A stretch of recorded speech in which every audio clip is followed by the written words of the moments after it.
Ganun ka lang kaliit. Okay. So, salamat. Salamat, medyo konting, katawa muna. Kasi nga, napapatawa ako sa sinasabi niya. At saka, at the same time, binigla naman niya ako. Ate, ikaw ang unang testimonial. So, talaga.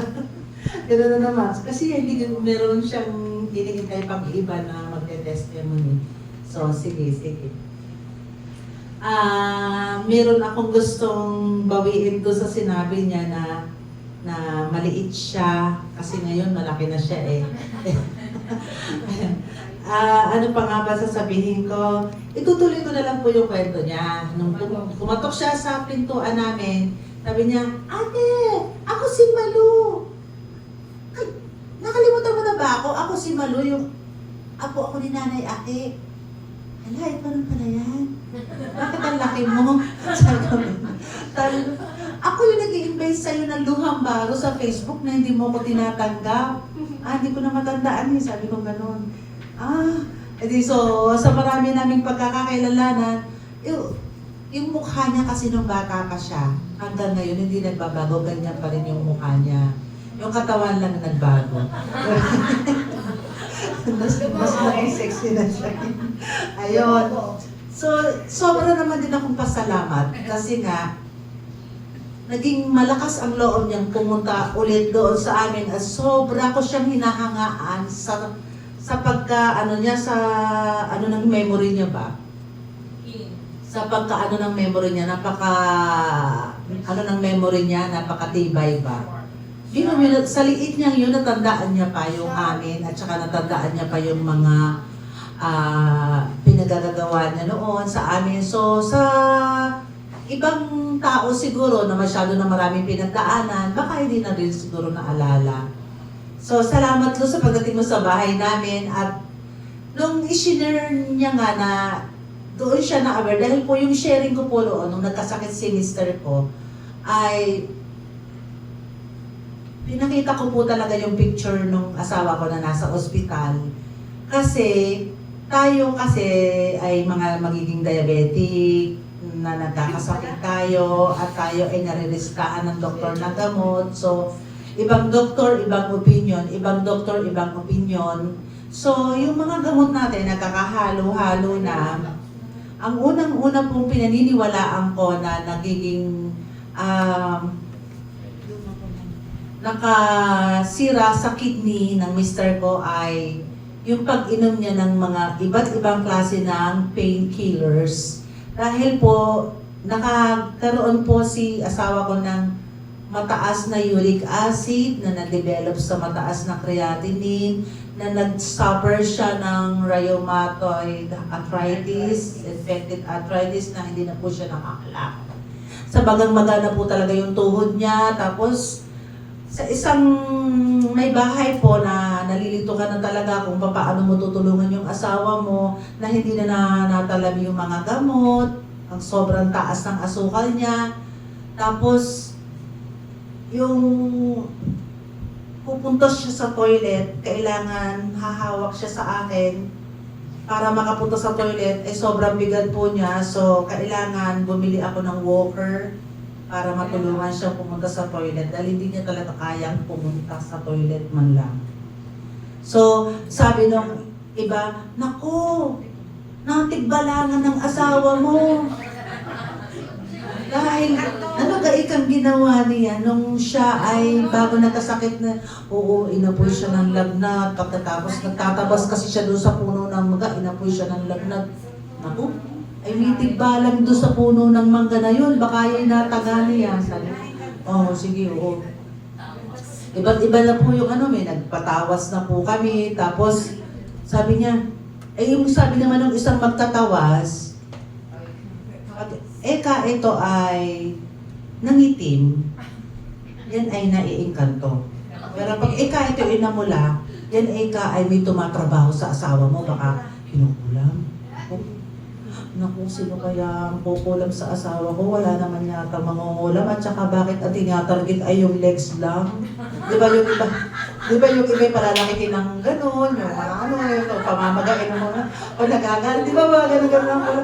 Sabi ko, hindi naman siguro dahil, basta yung mga gano'n po yung experience, hanggang sa dumating si Lo.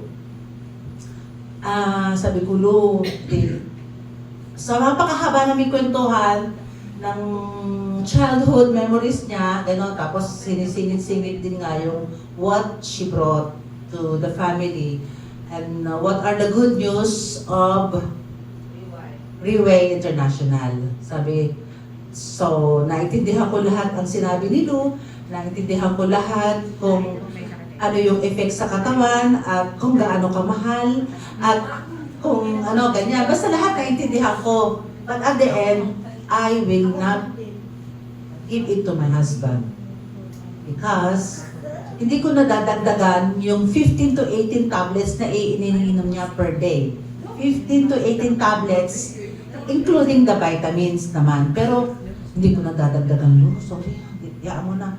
Basta ate, iwanan ko sa'yo itong isang ganito. At isipin mo rin kung ano, basta isipin mo lang, iiwanan ko ito sa'yo ate. Iniwanan. Sige, Lo, wala akong pabayad dyan ha. Kasi nagdadialysis kami. Tapos, may mga ganun, sinabi ko lang na walang pambayad. Pero meron naman, sa isip ko kung yun, meron naman. Kaya lang sinabi ko lang na wala. Para ma-discourage ko na siya. So, halo. Tapos, edi, nung ano na, magbe-birthday siya. Nung dumating si Luz sa amin, August, magbe-birthday na yung asawa ko. So, pinagdadalaw na siya ng mga malalayo niyang kamag-anak kasi nga kumakalat na sa kamag-anak niya na gano'n na kamaga yung tuhod niya, tapos namamaga na rin yung mukha niya na ano, di ba? Di ba, may mga kasabihan pag namamaga na yung mukha ng tao, it means nalalapit na yung kanyang pamamaalan. So hindi naman, ayaw kong isipin yun. Basta sa isip ko, fight lang tayo, daddy, fight lang tayo. Whatever you will need. Inom ng gamot, punta sa doktor, kung ano mga kailangan, sige lang. Kasi magana siya talaga. Namamagana. Total daddy, sabi naman ng doktor, bumigay na yung kidney mo, di ba? Inumin na nga kita nitong portier na ito, magbe-birthday ka na ng October. Ako ba, hindi umabot ng birthday ito, sabi ko. Mga ganun na talaga naisip ko, promise, sinasabi ko na sa inyo. Kasi nga namamagana siya, pinagdadalaw na siya, yung mga kamag-anak niya from Isabela, from Cavite, from Quezon City, from, basta marami kung saan pinupuntahan na siya ng first family niya. Kasi nga, siguro nakikita niya na baka nga, makakambang buhay pa, pagdalalawin na natin. Daddy, total, sirara man na talaga ang tingin mo. Subukan mo na nga yung placenta na yan. Inom ka ng dalawa, sige na. Sabi ni Lu, inom ng dalawa sa umaga, inom ng dalawa sa gabi. Tapos pag nagkaroon ng reaction na sinisipong ka, inuubo ka, nagiging thirsty ka, add, dagdagan nyo. So ginawa natin 2 in the morning and 2 in the evening. Siguro, nag-umpisa po siyang uminom ng September 10. Pagkaiwan niya sa August, kasi nakatenga lang ito sa lamesa namin, hindi ko siya pinapansin. September 10 po uminom si June, nagtong placenta. Tapos nga, yung after a week, nag-add po kami ng capsules. Noong October 14 po ang birthday niya. So, gumimik ako na magboblo ka na lang dati ng cake at saka bibili ka na lang ng pansit. Pero, meron po kami ikinaka ng surprise party noong 16, which, kasi kailangan patamain namin ng Sunday dahil yun ang availability ng kanyang mga kamag-anak at mga friends, kaibigan. So yun, Sunday 16. Nung kailangan Sabado, paalisin ko siya sa bahay namin kasi para ma-prepare ang bahay. So, nag-hotel kami, kung ano-ano, pina-manicure, pedicure, foot spa, kung ano-ano, basta kailangan hindi kami umuwi sa bahay. Ayun. Tapos yun nga, sabi niya, ano ba itong ginagawa mo sa akin? Nakakit tayo ng party, birthday ng nanay Saling. Kailangan maganda ang suot mo. Kailangan maganda ang suot mo at hindi ka mukhang may sakit. So, in short, nung birthday po niya, no, surprise birthday namin sa kanya, siya ay nakatayo, nang lumalakad na po siya, at nagsayaw-sayaw po kami dalawa, ganon. At sabi ko, dahil kaya nga sa placenta yun. Dahil nga kaya sa riweo, kaya siya nakatayo. So, talagang ganon kasi nga bilang kami ay mga manggagamot, we study pharmacologies. So wala naman nakalagay, wala naman pinag-aaralan sa pharmacology about the stem cell therapy. Pinag-aaralan namin lahat sa pharmacy is all about this, yung systemic, yung mga medicine na yari sa chemicals. Yan, yung mga synthetic drugs. Tama po ang aking inaanak na si Maya. Galing mo talaga, anak. Ngayon, tapos na, ayun na ang pinag-aaralan namin. What are the advantages, what are the reactions and effects of all those synthetic drugs and vitamins and food supplements. Pero hindi kasali si stem cell therapy. Ayan, so, di siguro baka naman talagang ano na. So, para maganda, Luke, sabi ko naubos na yung isang sabi niya, ate, mag-member ka na, mag-open ka na ng account. Ayun, natuluyan po ako mag-open ng account. Kasi sabi ko, may nagagawa. Bakit hindi natin itutuloy? So, ayun po, from that, nag-open na po ako ng account at ako po ay nakiagaw na rin uminom ng ating product. Kasi sabi ko, how can I take care of a sick person if me myself is not healthy? So, I have to make myself healthy and pretty. Para makapag-alaga tayo ng mga may sakit at mapagaling din natin ang mga may sakit. Sa ngayon po, ay panay po, sinipagan ko po talaga ang ang una ko pong victim ay yung mga sila Kuya Mate, si Kuya Mate po, tapos yung ibang mga kamag-anak natin. At mga beso, sila Kiloy, sino pa mga, yung ibang mga kamag-anak natin at mga kaibigan na kinukwentuhan ko at sinasabihan ko na you have to try. Kasi sabi ko, kaya ito mahal ay dahil talagang may nagagawa siya. It has a miraculous effect. I swear. Tapos, nung sumunod, ang aking pong kapatid na si Benita, yung pong sunod sa akin, ay talagang severely diabetic person.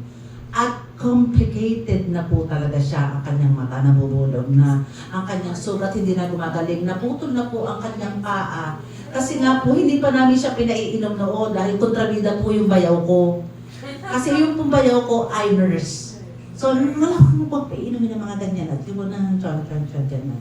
So, sa madaling salita, naputol ang kanang legs ng aking kapatid na si Benita dahil hindi ko alam baka dahil gusto ko po talaga siyang kainumin noong na. Ay na natin, sabi ko.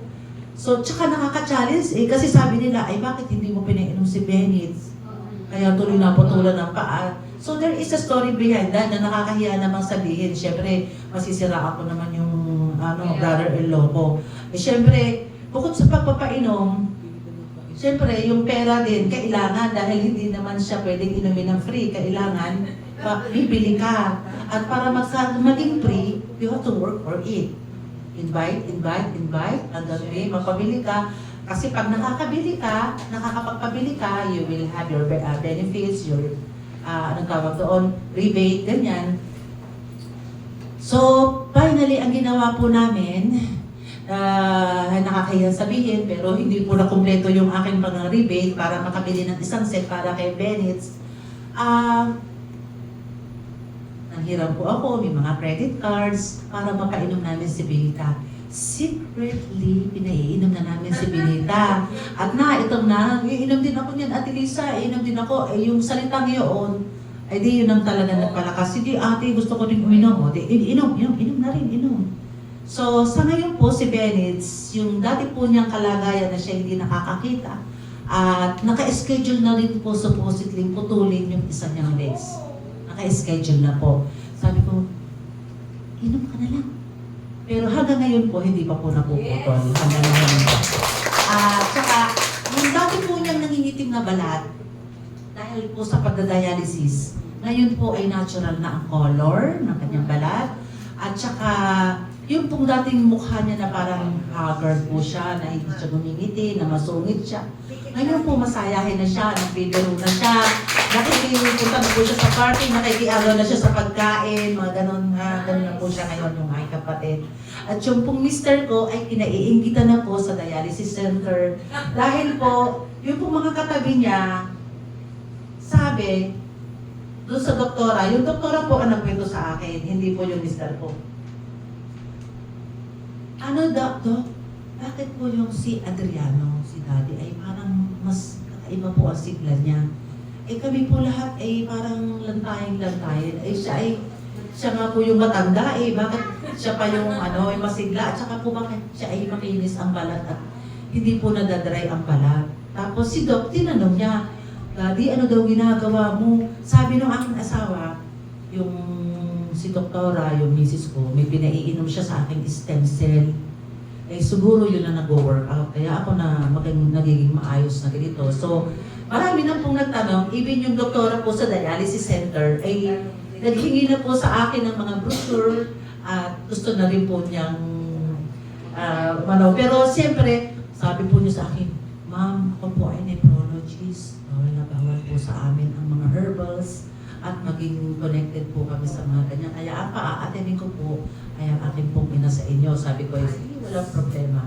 So, ganun po ang nangyari. Ganun lang po kasimple yung mga testimony ko. Kasi yun lang po talaga yung totoong nangyari. At sana po ay nakatulong ako at nakadagdag ako sa pagsishare kong ito sa inyo about information about our product, a 4-year stem cell therapy from Riway International. And I am so thankful, very, very thankful sa taong nagdala sa amin sa bahay na ito at sa kanyang pamilya, Jello, Amor, sa kanilang pamilya. At pinasasalamatan po kayong lahat. Salamat po sa inyong pakikinig. Salamat sa pagdalo mo. Sir Alday po, kayo mag-asawa, siyempre mga pinsan, Ate Ogie, ang aking nagmamanicure, Ate Ellen, yan, ang aking inaanak, kayo po lahat, ang assistant ko, hi, lahat, salamat po. Kayo.